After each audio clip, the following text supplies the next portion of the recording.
Hello' everyone, আশা কৰোঁ আপোনালোক সকলো ভালে কুশলে আছে। আপোনালোকে মাঘৰ বিহু আৰু গণৰাজ্য দিৱস ভালকৈ পালন কৰিলে। উৎসৱৰ সময়ত আমি ডেফিনেটলি ফুৰিবৰ কাৰণে যাওঁ, কোনোবাৰ ওচৰত মানে আলহী খাবৰ কাৰণে যাওঁ, যিটো খুবেই ভাল কথা, যিটো আমি ইয়াতে মিছ কৰোঁ। কাৰণ ফেচবুক বা ছ'চিয়েল মিডিয়াত যেতিয়া দেখা পাইছোঁ যে মানুহে চেলিব্ৰেশ্যন কৰি আছে, তো এঠাইৰ পৰা আন এঠাইলৈ যাবৰ কাৰণে মানুহে ডেফিনেটলি গাড়ী ব্যৱহাৰ কৰে নিজৰ আৰু গাড়ীখন মানুহে বহুত কষ্ট কৰি লয়। যেতিয়া মানুহে ক'ৰবাত যাব বিচাৰে ফেমিলিৰ লগত, নিজৰ সেই সময়খিনি ছ'চিয়েল মিডিয়াত অকণমান দিবৰ কাৰণে চেষ্টা কৰে বা ইচ্ছা কৰে। তো মেইন কথাটো হ'ল যে দেখা পাওঁ যে গাড়ীৰ ভিতৰত যেতিয়া চিনখিনি দেখুৱাই থাকে, তেতিয়া মেক্সিমাম মানুহে মানে কি কয়, ছিট বেল্ট নিপিন্ধে, যিটো এটা খুবেই বেয়া কথা। তো এতিয়া আপোনালোকে মোক কোৱাৰ কাৰণে বেয়া নাপাব, সকলোৱে জানে চৰকাৰ পুলিচ আমাৰ ল আছে যে ছিট বেল্ট নিপিন্ধাকৈ গাড়ী চলাব নালাগে। বহুতে কি কৰে যে ড্ৰাইভাৰজনে অকল ছিট বেল্ট পিন্ধে, বাকীবিলাকে ছিট বেল্ট নিপিন্ধে, পিছৰ কেইজনেতো নিপিন্ধে বেছিভাগ। আৰু এনেকুৱাতো বহুত দেখিলোঁ যে বা বহুতক জানো যে ছিট বেল্ট কোনেও নিপিন্ধে, আৰু কেনেকুৱা হয় যে অকণমানহে যাম আৰু ছিট বেল্ট পিন্ধানো কি প্ৰয়োজন। এতিয়া এটা কথা আমি বুজাটো বিৰাটেই প্ৰয়োজন যে গাড়ীখন ঘৰ নহয় বা মোৰ ড্ৰয়িং ৰুম নহয়, য'ত মানে কেইখনমান চকী আছে, য'ত মই বহিছোঁ আৰু বহি আড্ডা মাৰি মানে আছোঁ, আৰু য'ত মানে বস্তুটো মুভ কৰি আছে। তো তেনেকুৱা বস্তু একদমেই নহয়। গাড়ীখন এটা মুভিং বস্তু, আৰু যেতিয়া 30 কিলোমিটাৰ 40 কিলোমিটাৰ স্পীডত গাড়ীখন চলে, বা আমিতো ডেফিনেটলি তাতকৈ জোৰত স্পীডত চলাওঁ, বাট এটলিষ্ট 20-30 কিলোমিটাৰ স্পীডটোও কি হয়, গাড়ীখন এটা কিলিং মেচিনলৈকে পৰিৱৰ্তন হয়। কিলিং মেচিন বেলেগৰ কাৰণে হ'ব পাৰে আৰু নিজৰ কাৰণে হয়। যেতিয়া এক্সিডেণ্ট হ'ব, খুন্দা খাব ছাডেনলি, তেতিয়াহ'লে গাড়ীৰ ভিতৰত যি বস্তু থাকিব নহয়, গোটেইখিনি বস্তু ইফালে গুচি যাব। তো আল্টিমেটলি সেই বস্তুকেইটা আপোনালোকে হ'ব, আমিয়ে হ'ম গাড়ীৰ ভিতৰত যেতিয়া আমি বহি থাকিম আৰু এক্সিডেণ্ট হ'ব। আৰু সেইটো সময়ত একমাত্ৰ ছিট বেল্টডালে থাকে, যিডালে আপোনাক নিজৰ ছিটটোত বান্ধি ৰাখে। যদি এক্সিডেণ্ট হয় আপুনি ওলাই নাযায়, খিৰিকীৰে ওলাই নাযায়। বা মেইনলি মানুহে ট্ৰমেটিক যিবিলাক ইঞ্জুৰি হয়, মানুহৰ মৃত্যু হোৱাৰ মেইন কাৰণ হ'ল কি হেড ইঞ্জুৰি হয়। হাত ভৰি ভাঙিলেতো কথা নাই, সেইবিলাক ঠিক হৈ যাব।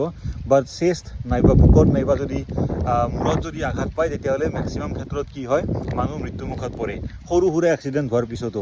গতিকে সেইটো কাৰণে কি হয়, ছিট বেল্টডাল বিৰাট প্ৰয়োজন। আজিকালি যিবিলাক নতুন গাড়ী, সেইবিলাকতো ছিট বেল্ট যদি নলগাই তেতিয়াহ'লে গাড়ীখন চলাবই নোৱাৰি।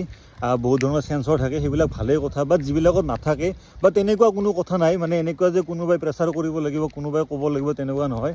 ছিট বেল্ট লগোৱাটো এটা অভ্যাসত পৰিণত কৰক। এতিয়া আমি ইমানখিনি আগবাঢ়িছোঁ, এতিয়া আৰু এইবিলাক কথা কৈ থকাৰ প্ৰয়োজন নাই। আমি আমাৰ ল'ৰা ছোৱালীক এইবিলাক কথা শিকাব লাগে। আৰু এতিয়া যদি মই এনেকৈ ভিডিঅ' বনাই আমাৰ বয়সৰ বা আমাতকৈ ডাঙৰ বয়সৰ মানুহবিলাক যদি ক'ব লাগে গাড়ীত বহি ছিট বেল্ট লগোৱা, এইবিলাক যিবিলাক নৰ্মেল কমন চেঞ্চ থকা নিয়ম, সেইবিলাক কোৱাটো মানে অকণমান আনফৰ্চুনেট বুলি ভাবোঁ, আৰু ক'ব কাৰণে অকণমান লাজো পাওঁ, আৰু ভাবোঁ যে কোনোবাই বহুতে বেয়াও পায় এইবিলাক কথা ক'লে।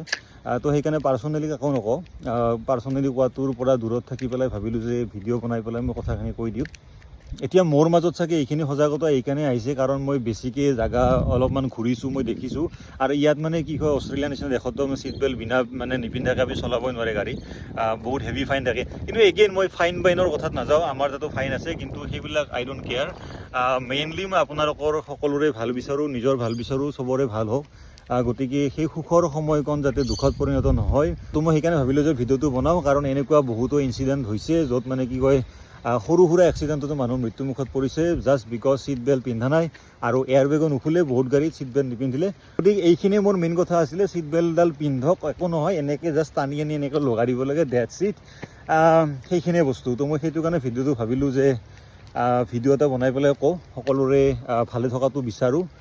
গতিকে সেইখিনিয়ে কথা। তো বহুত মানুহক মই এনেও ৰিচ কৰিব নোৱাৰোঁ, বাট এটলিষ্ট যিখিনি মানুহ মোৰ ফ্ৰেণ্ড লিষ্টত আছে, যিখিনি মানুহক মই জানো ব্যক্তিগতভাৱে, আপোনালোকে যদি কিবা যিটো ভিডিঅ' দেখা পাইছে, প্লিজ নিজকে আৰু নিজৰ আত্মীয়খিনিৰ কথা ভাবক। আৰু এটলিষ্ট গাড়ীখন চলোৱাৰ সময়ত ন' মেটাৰ কিমান দূৰত্ব যায়, 200 মিটাৰে যাওক, কাষৰ গাঁওখনতে যাওক বা য'তে যাওক, যিমানে ছেফ বুলি ভাবে যে গাঁও ৰাস্তাটোতে গাড়ী চলাইছোঁ, বাট ছিট বেল্টডাল লগাই যাওক, একো নহয়।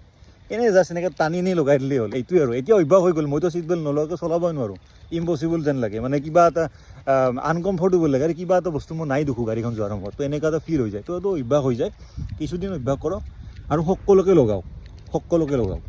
ঠিক আছে, সকলো ভালে থাকক, ছেফ থাকক। লগ পাম পিছত নেক্সট ভিডিঅ'ত। Bye bye.